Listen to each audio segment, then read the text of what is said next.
Okay, guys, my congratulations. We have come to an amazing place, Tibetan Monastery. If you consider it seriously, you'll see that all Tibetan Buddhism that exists now originated here in this monastery. A couple of days ago I told you about Tsongkhapa and why he appeared. Now I'm going to repeat it in a few words, and then I'll tell you about the promised Bodhisattvas. Why do they actually reincarnate? In fact, Tsongkhapa is the emanation of Manjushree, who forgot about his mission after the birth. This is the classical example when an enlightened person is born. After this soul gains a material body, it forgets about its mission. There's the following explanation. It's said that a Jivatma enters a material womb and begins to accumulate the material sheaths. And the process of creating a biological body is very painful for the subtle structures. This pain continues during a long period of time. These 9 months of pain make the Jivatma literally pass out and forget everything in order not to feel this pain. It's something like self-chosen voluntary oblivion. That's why all the Bodhisattvas who reincarnate in this world need several years or maybe several decades to realize who they really are. The same thing happened to Tsongkhapa. When he reincarnated, he had rather good karma. He was born in good conditions. In the childhood, he got the so-called classical education according to the morals of those times. Eventually, he began the path of Lama, but he was like all the rest of Lamas. So, why did Manjushree set the goal to change the situation? About 1,000 years after Shakyamuni Buddha had passed away, Buddhism began to spread in Tibet. Atisha made some effort, but only Padmasambhava managed to do it. When Padmasambhava had died, about 700 years had passed before Tsongkhapa came to this world. And during these 700 years, Tibetan Buddhism turned into family line age. So, what does it mean? Have you ever heard about Marpa? Do you know who is he? Those who don't know about this person, raise your hands, please.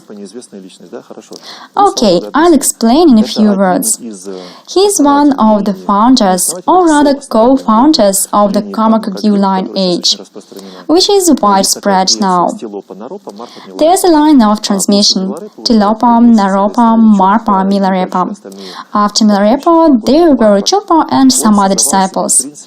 So, Marpa created the same family lineage and hoped that his son would keep it. Surprisingly, now it's considered that there are about 300 lineages of Lamaism among the schools and lineages of Tibetan Buddhism. Do you get what I mean? Roughly speaking, if I have a son, I'll make him my successor just because he is my son. It doesn't matter whether he is smart or silly. He is my son, so I need to find a good place for him. This is the main problem of all family lineages.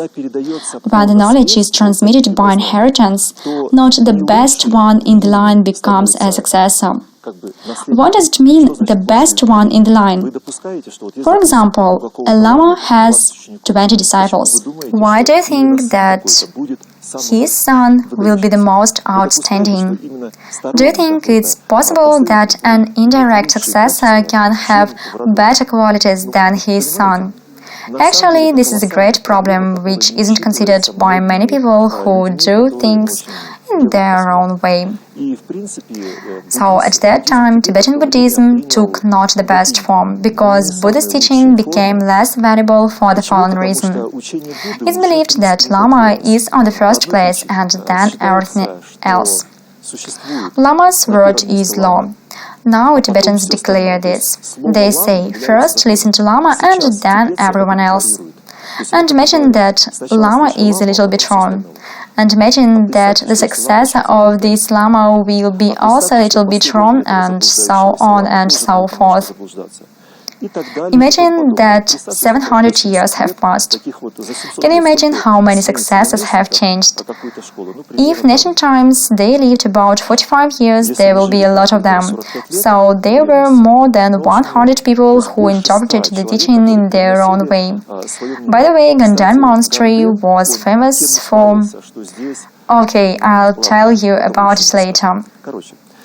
As Manjushree understood what dramatic thing happened to Buddha's teaching, he helped to implement the prediction of Shakyamuni Buddha. One boy gave his prayer beads to Buddha once, and Buddha predicted that after several hundred years he would disseminate Dharma. Then Buddha gave a conch to his disciple Mount Galayana, and the temple where we are now is built on a mountain. And Mount Galayana buried the conch on the mountain from that side. And it was there during almost 2,000 years, about 1,900 years.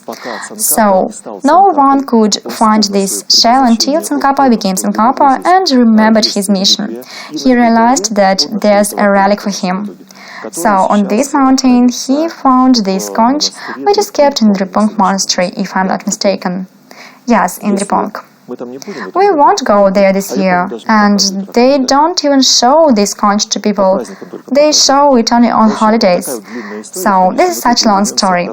Now let's go back to the things I tried to tell you in the beginning. When any Bodhisattva reincarnates his emanation to a world, it takes him many years to realize himself as a certain person who has a mission in this world. It's important to some extent. Eventually, Manjushree found a shepherd who had an open mind. It's amazing. Many well-educated, intelligent people don't understand why Bodhisattva can't communicate with himself on a subtle level.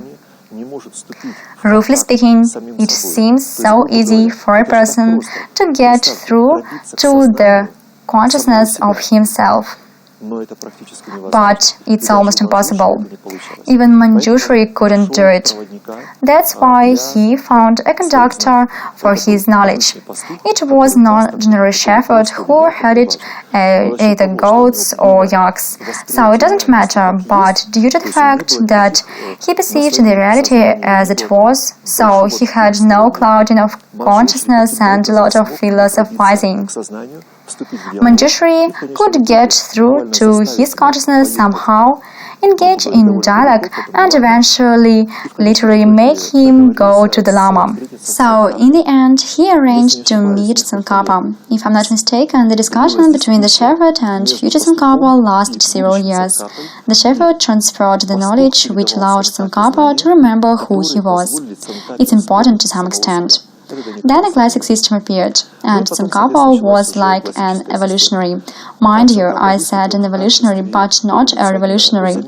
What do revolutionaries usually do? They say, we'll destroy this world and then build a new one. They act through destruction, and evolutionaries do another thing. They transform things without their destruction. And Tsongkhapa managed to do it. He managed to persuade many religious lamas of that time to abandon the views that were, roughly speaking, in their clans, because he began to quote the sutras of Buddha. He told them, there's your point of view and there's a view of Buddha. Let's follow not the things your Lama said 200 years ago, let's follow the things Buddha said. To understand the essence, only after that Tsongkhapa managed to change the Tibetans' outlook, though probably they still ate meat and drank junk at holidays. Here the most dramatic thing was that Bon religion was very popular, and 600 years ago, Tibetan Buddhism was completely mixed with Bon. There were 50% of Bon and 50% of Buddhism.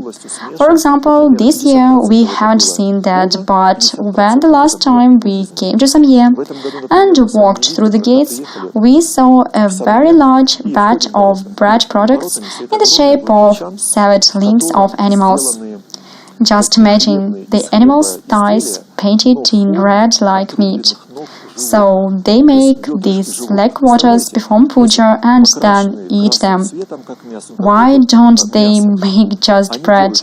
They need to make the bread in the shape of meat in order to eat it. So this is such a peculiar tradition, and unfortunately there were a lot of very strange stuff in Buddhism of that time. Actually, I don't want to say any acute things, although, as is described, the form Buddhism took before Tsongkhapa was really dramatic. Nevertheless, I don't want to say some negative things. I'd like to tell you about a little bit different things. And if you want to sort out those issues, please read the texts that have preserved till nowadays. You'll be surprised. So, guys, do you have any comments on this part of the lecture? Yes, you are perfectly right. In that reincarnation, Manjushree also had a physical body. Apparently, he had a certain mission. However, he achieved his full potential only after some time. Yes, that was the emanation of Tsongkhapa even then. That's right. There's another issue, but it's controversial, so let's not consider it, especially on camera. Guys, do you have any other questions? Now let's talk about Bodhisattvas, the topic we agreed to discuss yesterday. Who are the Bodhisattvas? And why is the path of Bodhisattvas so important according to the words of Buddha? It's said in Lotus Sutra, when Buddha was going to leave this world, he told the monks the bitter truth, which they didn't want to hear. Just think about it. Buddha was disseminating knowledge during 40 years, but in the end of his life he said, "The Dharma I taught only Bodhisattvas, and these are two diametrically opposed camps." Bodhisattvas are the people who reincarnated at that time. I don't mean such great persons who literally materialized in front of Buddha during his lectures. For example, Ajita, the future Buddha Maitreya, or such bodhisattvas as Avalokiteshvara and Manjushree who really appeared in front of Buddha during certain lectures. But there were a lot of bodhisattvas who had a physical body. They were laymen who live a full life. A vivid example is Vimalakirti. If you read about him, you'll understand who bodhisattvas are and what path they walk. They walk the path that is acute in some way. Find Vimalakirti Sutra on the internet. There are several translations into Russian. I don't recommend the translation by the agency Elim. That's a literal translation where the essence was lost. There are more or less adequate translations from English. They allow you to realize how Vimalakirti lived. That's very impressive. Bodhisattvas, roughly speaking, try to be closer to people. They take a human form, live an ordinary life, but they try to help people using different tools. There's an important point. It's better not to consider the tools bodhisattvas use.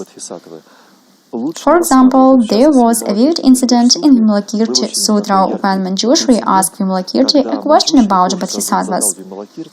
Vimalakirti gave a very wise answer. Let's not discuss the actions of the bodhisattvas. Why?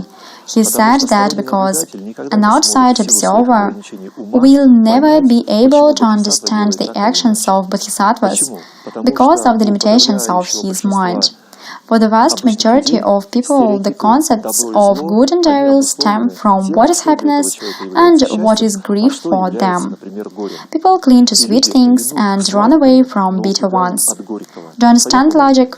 The point is that people very often develop through some bitter things. You can't develop through something sweet. That's why sometimes bodhisattvas use the tools which people don't like. As an example, the relationship between Vimalakirti and Buddha's disciples may be cited. There's Shakyamuni Buddha, a great personality. He has a huge number of disciples. However, when Vimalakirti appeared at certain moments of the life of these disciples and began to talk to them, he literally made them shocked because he broke their stereotypes. There's one vivid example. Once, two disciples of Buddha did something dumb. So, there are certain prescriptions for the monks. And these two disciples, so to say, had a good time. And they came to Ananda as to the most important person after Buddha, said that they made a mistake and asked him what to do. Maybe they came to Buddha, I don't remember exactly, but eventually Ananda decided to return them to the righteous path. Ananda only began to say, "So now you have to take the penance and begin to do some things." Suddenly, Vimalakirti materialized. He literally appeared out of the air and said, "Ananda, wait. Katya, do you remember what phrase he said?" He said something like this: "Don't limit their mind, because if you impose penance on them..." Excuse me. I'll rephrase this as I don't remember what he said word for word. But the point is, if you always adhere to certain initial views, you won't evolve. Vimalakirti advised Ananda to reach Samadhi and see the essence of these souls, because not everyone needs to follow the path of those who live smoothly and righteously. There are some people who need to walk on smooth path, and it's their mission. Don't take me wrong, I can't call things by their proper names, because there's a chance that each of you will understand it in your own way. But if I rephrase it, the point is, if a person violates some prescriptions, it's possible this violation makes sense even not for this person, but for someone who will get good because someone else violated the prescription. Do you understand the logic? So the essence is this. There's a dilemma. If two mice are put in a glass jar with poison, one of these mice will eat this poison anyway. And the mouse which eats the poison, understanding what it does, will bring good to that one which wouldn't even understand what it does. Probably it's not clear for everyone. In short, many of those who drink alcohol and do some indecent things bring benefit to those who won't withstand and break if they do the same thing. Yes, they take it upon themselves. But the problem is, when the Bodhisattvas take upon themselves such passions, the inner world changes. This Bodhisattva will have to do some austerities for a long time in order to become adequate. There are the object A and the object B. The object A will break, roughly speaking. So he won't survive after that. He'll become addicted. But as the object B was immune to this poison, he drank it, fell ill, but he could recover because his capacity to recover was a little bit higher. In some traditions, many people overact in this regard. The same thing happened in Tibetan Buddhism too. There was chunk at all the holidays, so they drank much alcohol. They also ate meat. As for coitus, it's incorrect to speak about it at all. But I assure you, they really cut loose. The problem is that these habits ingrained, and most of them couldn't get rid of these habits, and Tsongkhapa reincarnated at exactly that time to break these stereotypes. This path isn't for everyone. Not everyone needs to go through drinking alcohol and eating meat, 90% of those who drink alcohol and eat meat reincarnate in lower worlds, because they can't recover after that. At best, 10% of those who will take this poison will be able to recover. Excuse me for speaking about this problem for so long. I hope you understood it to some extent. Do you have any questions? So there was a question. If in this life a person ate meat, drank alcohol, indulged other generally accepted pleasures, then he realized it and changed his path. It means he was immune to this poison. Yes, you are perfectly right. Have you never eaten meat, drunk alcohol and indulged passions?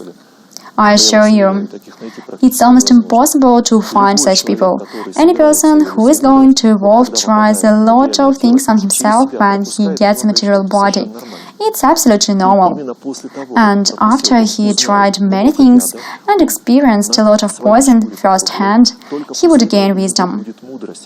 And when talking to someone, he will say that it's bad, not because he has read it in a book, but he knows how it really works. Only people who try something firsthand often gain wisdom.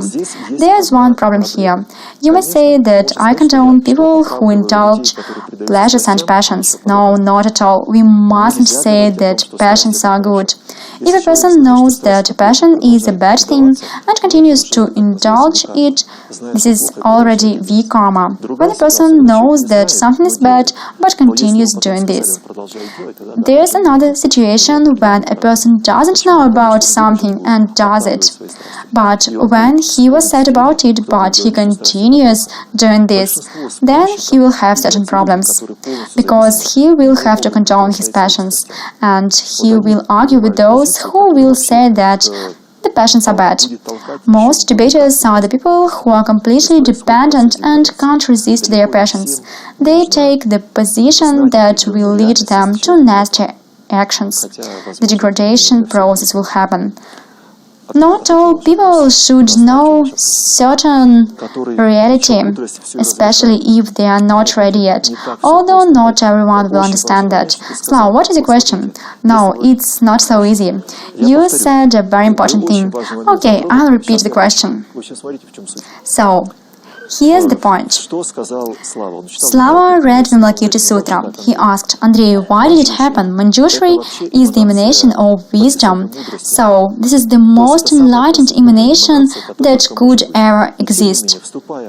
But when he engaged in discussion with Vimalakirti, according to their dispute, it turns out that Manjushree lose Vimalakirti in wisdom.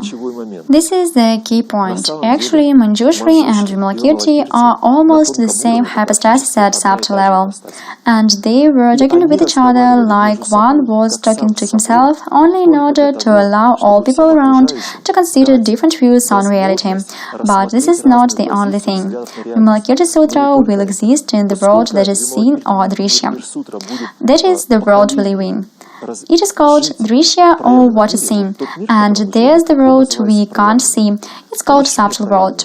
By the way, as for the Lotus Sutra, it has only 28 chapters in our human world that we see, but it has more than 200 chapters in the subtle world, the world of gods, because there's no essence of Lotus Sutra in the human world. The sutra contains the events that took place at that time, but philosophical disputes when Buddha said how Bodhisattvas should act are not written. But the gods can know this. So this is the difference. That's why Bodhisattvas or advanced practitioners talked to each other not to sort out their relationship. They talked for the others, so that the others will hear something and be able to enlighten a little bit. Do you understand that? Manjushree actually is very wise. If you see tankas, you'll notice that Manjushree is usually depicted with a flaming sword which destroys the illusion. Apparently, it's very sharp. And why did I say that? Most likely, there is no difference between Manjushree and Vimalakirti. I said that because Vimalakirti disputed with the Buddha's disciples destroying their ignorance with a sword of wisdom. So this is a direct consequence of the fact that he was the emanation of Bodhisattva wisdom. And to make it clear for everyone, I'll tell you about Vimalakirti. He was a man who lived like an ordinary layman, but not in an ordinary city. He lived in Vaishali. 2,500 years ago, this city was very prosperous. There were 3 areas there. Vaishya lived in the first one, Kshatriya in the second one, and Brahmins in the third one. There were 1,000 gardens in the city. Just think about that. Can you imagine a city with 1,000 gardens? So, Vimalakirti lived in such a city. And he intentionally reincarnated in the human world only for one purpose, when reaching maturity and enlightenment, to listen to the teaching of Buddha, because Vimalakirti lived in sublime world. Katya, do you remember Vimalakirti came from the word Akshobhya? Yes, the word Akshobhya. So, there's our blue planet, there's the solar system, and then there are black holes, vacuum, and so on. But this is only from the human point of view. But if you read sutras, you always face the fact that the worlds are interwoven very much. And traveling around different worlds is absolutely normal. Brahmins live in special spacecraft in the shape of palaces, and they called Brahma palaces. But actually this is spacecraft, and they often gather together with their spacecraft in order to communicate. Of course, I understand it sounds strange, but once again, I didn't make that up. It's not my hallucinations, it's really described in the text. If you read, you'll see it with your own eyes. So, there's the world of Buddha, which is so perfect that when one perfect soul found out that there's the Sahara world, by the way, our world we live in is called Sahara in the so-called space registry. And now only small Yakutia is called Sahara. By the way, do you know that there are a lot of Sanskrit words in Sahara language? Just imagine Yakuts, deer, seals, raw meat. But in fact, a lot of Sanskrit words and phrases remain preserved in their language. And Sahara, the name of their territory, was the name of our planet long ago. But it was kept only there for a number of reasons. Okay, it doesn't matter. So, one perfect soul from very perfect world intentionally reincarnated in Sahara world in order to see how it's possible in a material world to say some things for the people just like you and I, and these people would remember these things and try to evolve. It's almost unreal in more perfect worlds. They even call us people with small bodies. So for them, we are like little gnomes, because Buddhas who live on other planets, which are apparently rather big, are so tall that their height is measured in janas. 1 jhana is about 9 kilometers, and the figure 9 kilometers is minimal, because according to the other sources, a jhana may be about 50 kilometers. In ancient times, a jhana meant a distance which king's army can cover during one day. So it's rather abstract. The army as such influences the distance. If the army is perfect, probably the distance will be long. But the point is that the height of many Buddhas on other planets is about several thousand jhanas. Can you imagine what bodies they have? And we are small here. People are like ants, yes, to some extent. By the way, Shakyamuni Buddha is respected very much in other worlds because he decided to help such a world. So, very few beings could believe that people would engage in self-improvement. The same thing is described even in Vimalakirti Sutra. Vimalakirti wanted to show Buddha's disciples what abilities Bodhisattva may achieve, and he decided to feed them with food from another world. He just knew what things were the best in this or that world. For example, he asked the Buddha from one of the worlds to send thrones. When there was a meeting in Vimalakirti's house, they put the thrones from the world where such thrones are made best of all, and many bodhisattvas sat on these thrones. Okay, you can read it, it's a long story. So, Vimalakirti knew that really wonderful rice is made in another world. Such kind of rice wasn't made anywhere else. Vimalakirti asked for a bowl of rice. But Buddha and his disciples from that world didn't have physical body. They had the form of aroma. Just think about that. The aromas were engaged in self-development and ate magical rice. Nevertheless, when that rice was brought from that planet to Vimalakirti's house, incredible fragrance spread around the whole city. It was like in the fairy tale about flute and those who came to its sounds. So when the fragrance spread, all the Brahmins in Vaishali were attracted to the fragrance and came to Vimalakirti because the fragrance was insanely pleasant. They never felt it. Moreover, the disciples from the world where there was the magical rice told their Buddha, "We can't believe that Dharma is disseminated in the Sahara world. Can you allow us to go there to see it with our own eyes?" Buddha said, "No problem, but when you are in this world, you should hide your fragrance. People mustn't feel it, because if they once feel your fragrance, they'll seek it all their lives, and everything else will smell very bad for them." So the disciples hid their fragrance and materialized in Vimalakirti's house. I didn't say that Vimalakirti's house hadn't even changed, although thousands of people had entered it. So the house expanded inside so that people couldn't notice it outside. So now I'm just advertising Vimalakirti Sutra. Read it. I really recommend. You'll realize a lot of things. Let's continue talking about Tsongkhapa, or rather the path of Bodhisattva. Maybe you have some questions you can ask. What's the difference between Buddha and Bodhisattva? That's a good question. So what's the difference between Buddha and Bodhisattva? Buddha is perfect in everything. If a person is wrong, Buddha will tell him about it with beautiful words. The point is that if the person is imperfect, he won't be able to understand beautiful words.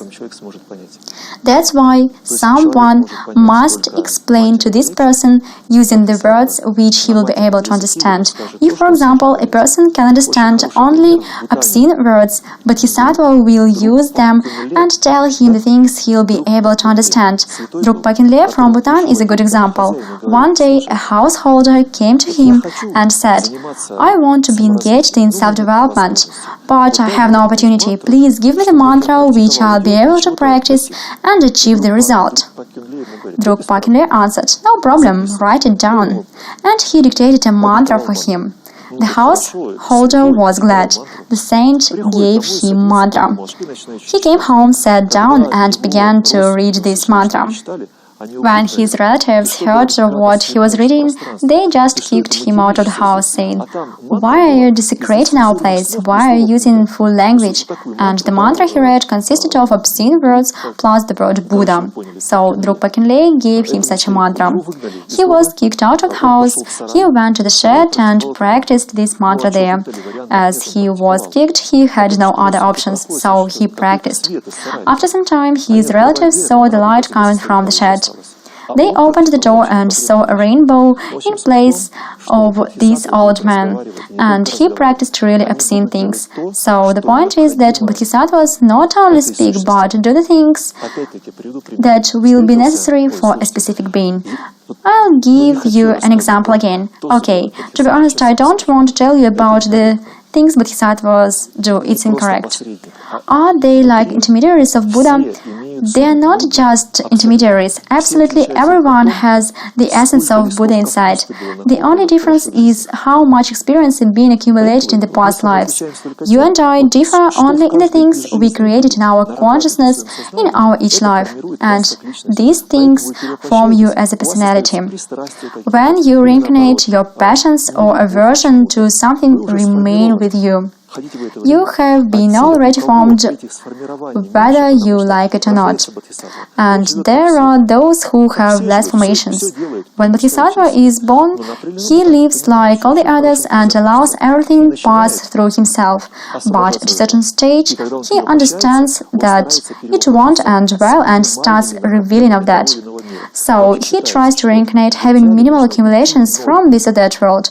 Actually, it's believed that ideally it's better to reduce them to zero, neither taking positive karma nor taking negative karma, because if Bodhisattva possesses the essence, he will be able to survive in any world.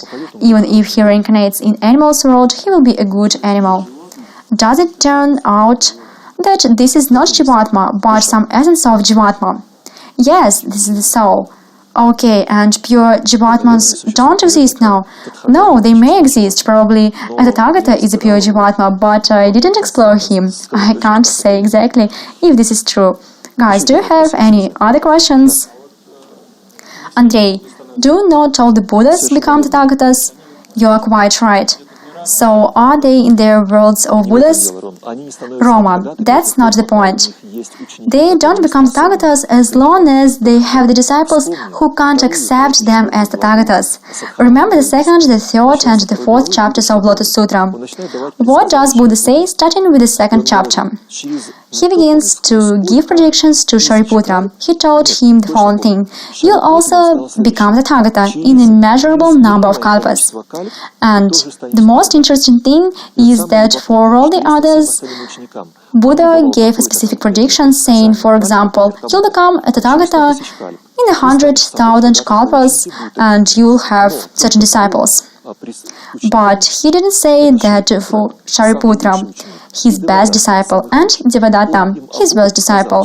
He told them that they would become Tathagatas in a measurable number of kalpas. But it's strange, Shariputra is almost like an ideal. Why will he become Tathagata only in a measurable number of kalpas? As for Devadatta, it's clear. Those who understand who Devadatta is know that he's constantly doing wrong things, so it will take really much time for him. There's one explanation. In fact, Shariputra, who has a real potential to become Tathagata, always abandons it in favor of others. So this is a classic example of Bodhisattva. He, as Bodhisattva, abandons his own realization because when he becomes Tathagata, he will have to give way to his disciples. And Buddha told him who would be the holder of his line after him and how he would do it. And this is also a very important issue.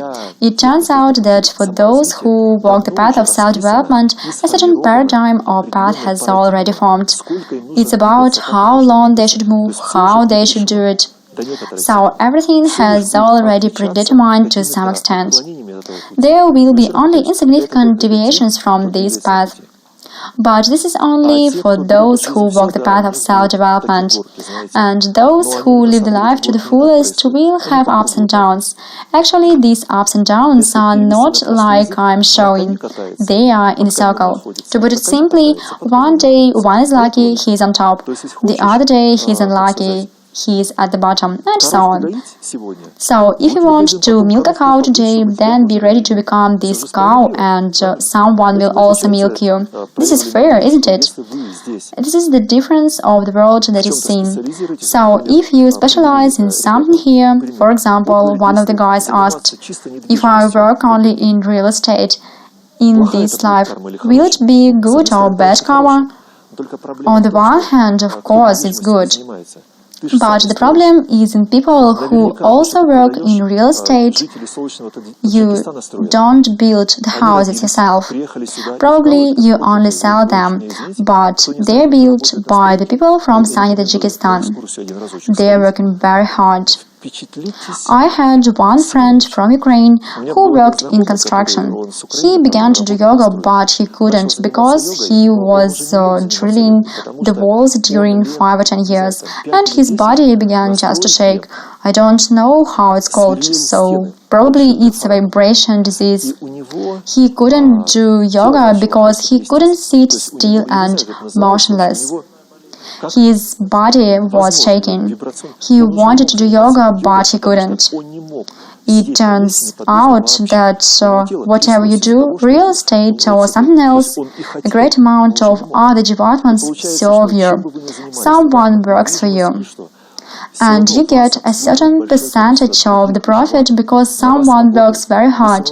And the problem is, if you get a certain percentage of the profit because someone works very hard, it means that either you also worked very hard in the past and now just have this profit, or you have to be born in the future in sunny Tajikistan and then work hard at construction sites. That's the problem. It's not just about real estate. It's about every activity. A good example is your smartphones. Give me please a smartphone, or rather its back panel. Remove the back panel, please. Oh, it can't be removed. Okay, a back panel is strong but flexible, so it's made of rather unusual plastic. It's flexible but durable. I bent it, but it doesn't break. And do you know why? It happens because this plastic contains rare earth elements which are extracted in the caves of South Africa by children. There's a good movie on this topic. Indeed, it's directed against Nokia Corporation. But in this film, it's said specifically about the materials your devices are made of. I don't remember what rare earth elements they extract, but their working conditions are real hell.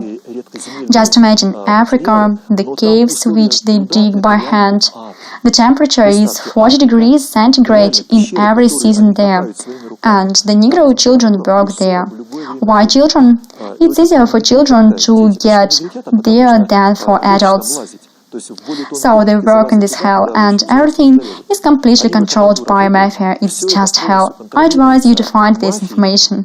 It turns out that now you're using these devices which are produced in such a way. It means either you produced or you will produce this. You can tell me, Andrei, you also use different devices, and your camera is also made by some corporation. That's right, guys. We have to use this because if we don't use this, you won't be able to learn some information. That's why there are no other options. And what should we do? Is it a vicious circle? No. Should we pray for the people who make something for us? Just a moment. There's a very good question. What should we do? If you want to change the situation somehow, bring knowledge to people. I'll try to explain a very global issue, but if you analyze this later, you understand everything. We have devices, cars and apartments. We don't live in the forest. But if we disseminate knowledge in this world, we also get some karma, but it's minimal. We do it not for ourselves. Now, I have to give you the formula how to escape samsara.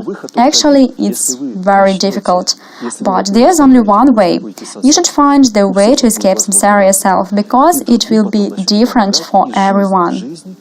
Then you should help others to escape this vicious circle of passions from life to life.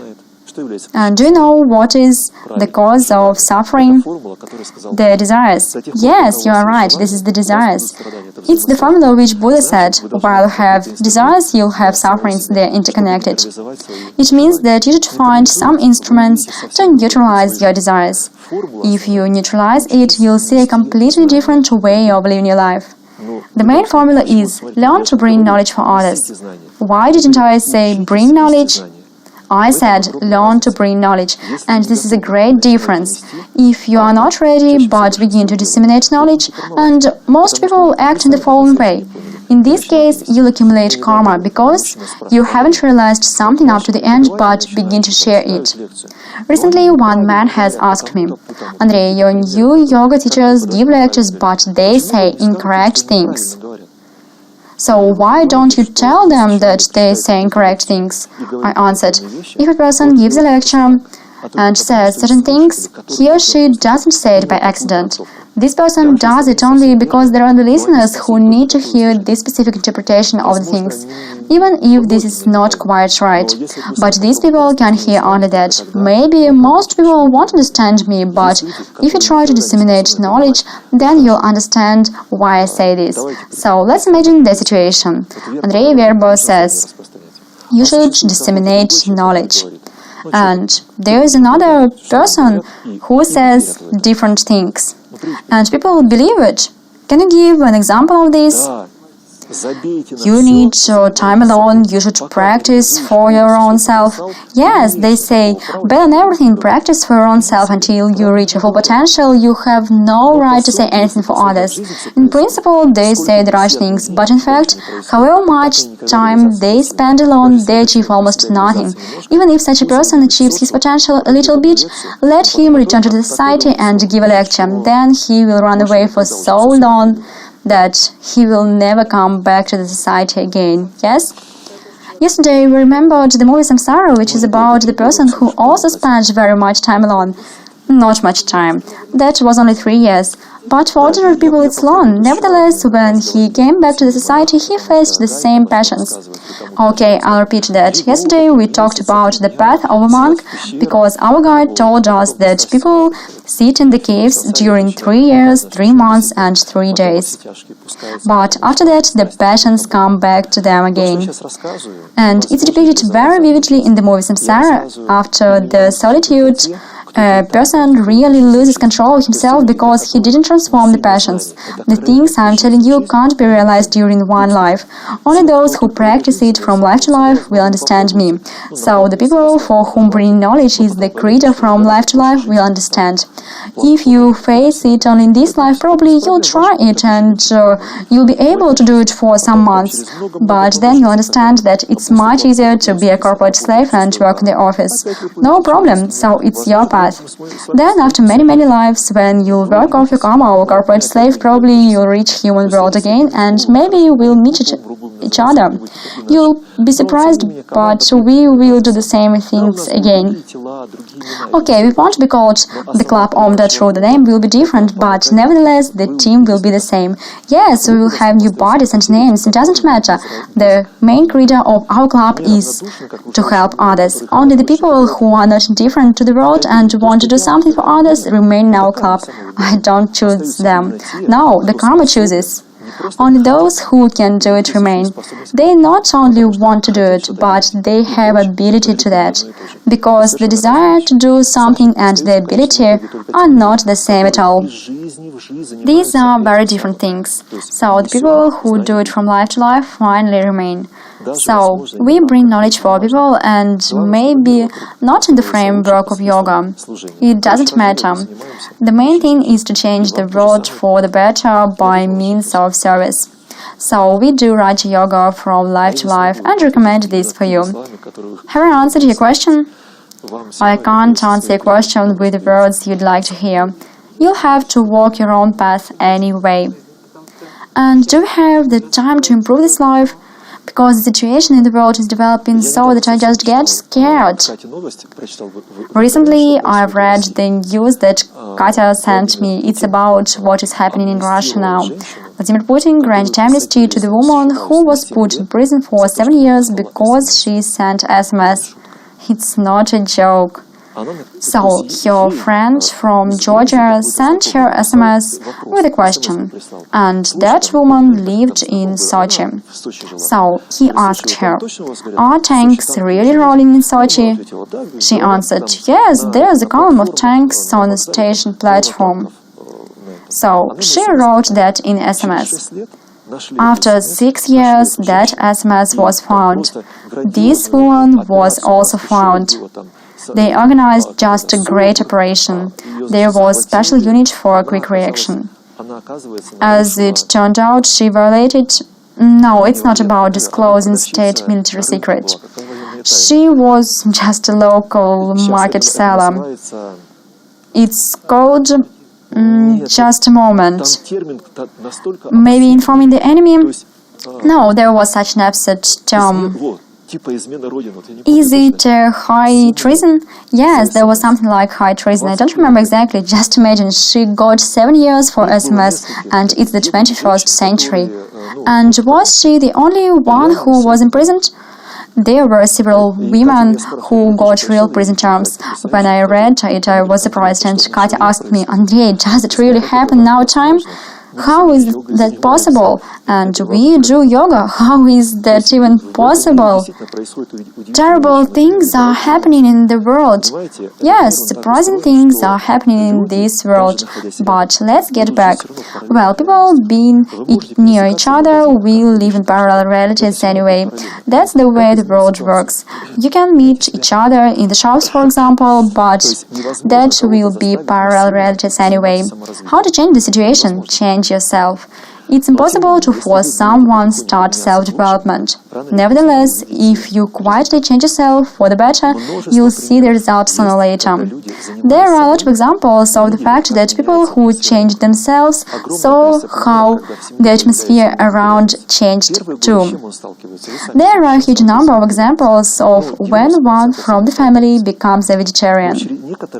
What does he face during the first years? So, you know what a vegetarian faces.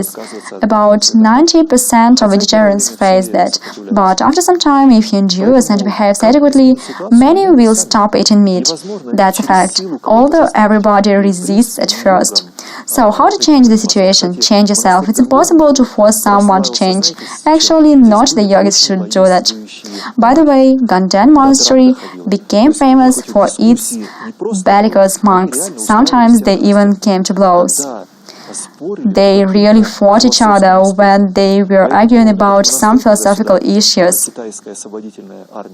So, when the Chinese People's Liberation Army, have I called it correctly? Is it usually called this? Haven't I mixed up anything?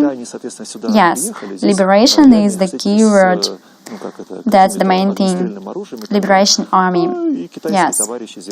So when they came here, they were met with firearms. And Chinese made a very simple thing. They brought howitzers to the hill and totally destroyed the whole monastery. Everything you see was rebuilt later, approximately in the 80s. By the way, why did these bellicose monks argue? They argued about the paradigm that Lama's words should be on the first place.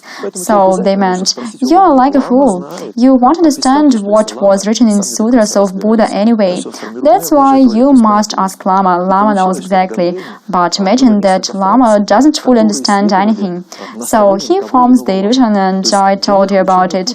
So several groups that followed the guidance of this that Lama appeared in Kantan. So for them, Buddha's teaching was what the Lama said. And that's all, actually, that's a great problem. So guys, never take my lectures on trust. The things you heard in my lectures are just my opinion. Read original sources and you'll be happy.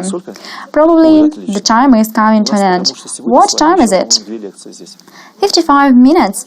Oh, just great, and we will have 2 more lectures here. Yes, we will definitely have one, and if Nastya is ready, then there will be 2 lectures. And there will be also Sasha's lecture. Yes, Sasha is ready. And I mean, other Nastya, she took the initiative and decided to tell something. So, we were going to talk about Bodhisattvas. Can you formulate what you understood? Because I told you many different things. Who can tell what's the difference between Bodhisattva and Buddha? Okay, please speak not one at a time. Bodhisattva uses different available tools to convey something to a recipient using the language which he will be able to understand, or maybe some motivating tools. Andrei. And Buddha also used expedient means. And division into Theravada and Mahayana is the same thing. Slava, that's an important point. There's such a concept, qualification. When Buddha achieved certain qualification, he communicates with a certain audience that can understand the language of this qualification. And this audience is very small. A person should have a certain level of education to understand Buddha. But Bodhisattvas help all the others using the language which these beings can understand. Why is there such a concept that Padmasambhava is the emanation of Shakyamuni Buddha? Buddha always did good, and if you read what Padmasambhava did, you will realize that no one would understand Buddha if he acted in such a way. I'll give you one example. It's harsh but real. Padmasambhava came to Tibet. and their one arrogant queen reigned. She was just inadequate. What did he do? He fell in love with her, and after that she completely changed her outlook. She sided with Padmasambhava for some time, and then certain reforms started. And the reforms were necessary only to preserve Buddha's teaching in Tibet, because he knew that everything would be destroyed completely in India. And could Padmasambhava do things differently? Of course he could. He could destroy everything, but this is not the way. He wanted to do it peacefully, so he used the method which is also not for everyone. Can Bodhisattva go to any level? Yes, Bodhisattva can get down to any level, and as for getting up, let's see how it happens in life. If a soul specializes on a certain road, it literally grows into it so much that it becomes very difficult to get up. There is one metaphor which explains the path of Bodhisattva. For example, there is a forest near the river, and fires broke out there.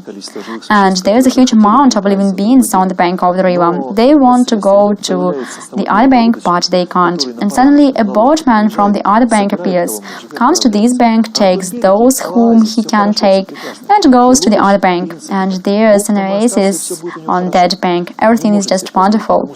Of course, the boatman can stay there and he'll be okay, but he can't do it because he knows that people will cry and suffer there. So he comes back, takes people to the other bank again. And this boatman is Bodhisattva. He constantly reincarnates in the material world to take the souls from there, or at least show them the path they can move. Do you have any other questions? How can we identify Bodhisattva? It's impossible. Bodhisattvas don't identify themselves as such. They live like all the others, but they have one feature. Sometimes Bodhisattvas do the things they regret later. They think, why have I done that? I have got into a mess again. Why couldn't I ignore that? So they do the things dictated not by the mind. They don't use the mind when they begin to do something. Actually, it's very easy to confuse Bodhisattva and demon, because sometimes demons also act emotionally. Something got into him and he began to act as demon. Nevertheless, it's necessary to consider the result of the action. The actions of Bodhisattva and demon can be very similar, only the result will be different. Can we consider altruism the feature of Bodhisattva? Yes, thank you, Katya. This is altruism that distinguishes Bodhisattva from the average person. So, to what extent you are not involved in the things you do? If you want something only for yourself and ask, why don't I have this or that thing, or why doesn't that thing happen to me? This is not the path of Bodhisattva.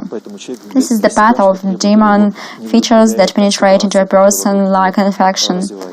That's why a person demands something for himself, or he isn't satisfied with the situation around him, and Bodhisattvas live very modestly.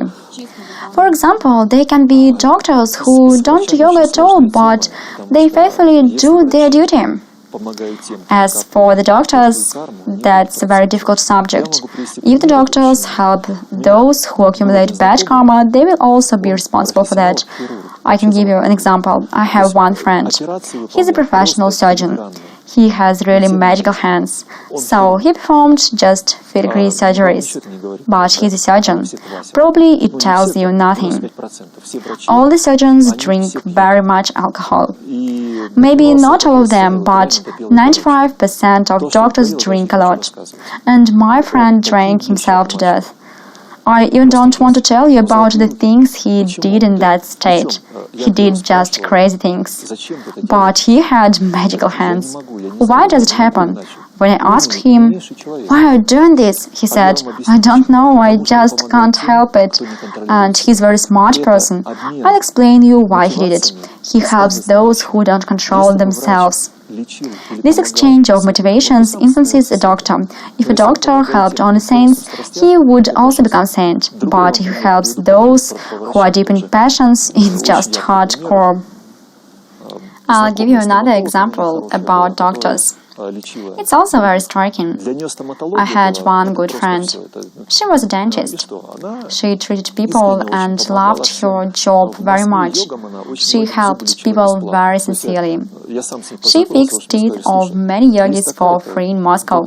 I got acquainted with her because I was told that there was a dentist who fixed teeth excellently and did it for free if you are a yogi. When she started doing yoga, she began to identify two categories of patients. One of them was bandits, and the other one was policemen, as she called them in a word, just policemen. And she said, when I fixed one's tooth, I need a whole week for recovery, so I can't get up early in the morning, it's really hardcore. And she had the statistic. When normal people came to her, she felt good. But when a peculiar person came to her and she fixed his teeth, she has to recover. And she realized that even having favorite job, she did something wrong. And now she's a famous yoga teacher in her narrowly focused sphere. And she is happy in her own way. What about lamas who govern a state and whom we talked about yesterday? And how has this turned out? Did they accumulate karma? Surely, I gave you the example. There's the system of Dalai Lamas. One dies and then he reincarnates again. But there were two lamas. One of them just disappeared, and the other one became literally a playboy and ended up not how it was planned. Nevertheless, they found another lama and made him a viceroy for political reasons. There's another example about Mongolia. Mongols had been ruling Tibet for many years. That was allegedly Mongol-Tatar yoke, as it's called now. Actually, they were called Magal, not Mongol. It's not the same. At a certain stage, when Lamaism began to spread in Mongolia, the children of the chief of the state, Great Khural, were recognized as the reincarnation of the Siddhartha Lama automatically. And that was done only to rule the people in religious terms. And we discussed that there's a great number of religious movements of the so-called family Lamaism in the modern world. They use peculiar techniques which were even unknown at the time of Buddha. So, guys, we have many days. If you have some questions, think it over and we'll discuss it. Otherwise, we don't have time to listen to other guys and their concepts. Okay? Thank you for your attention. Let's also thank this place for the opportunity to discuss these things and all the other unmanifested beings. Om.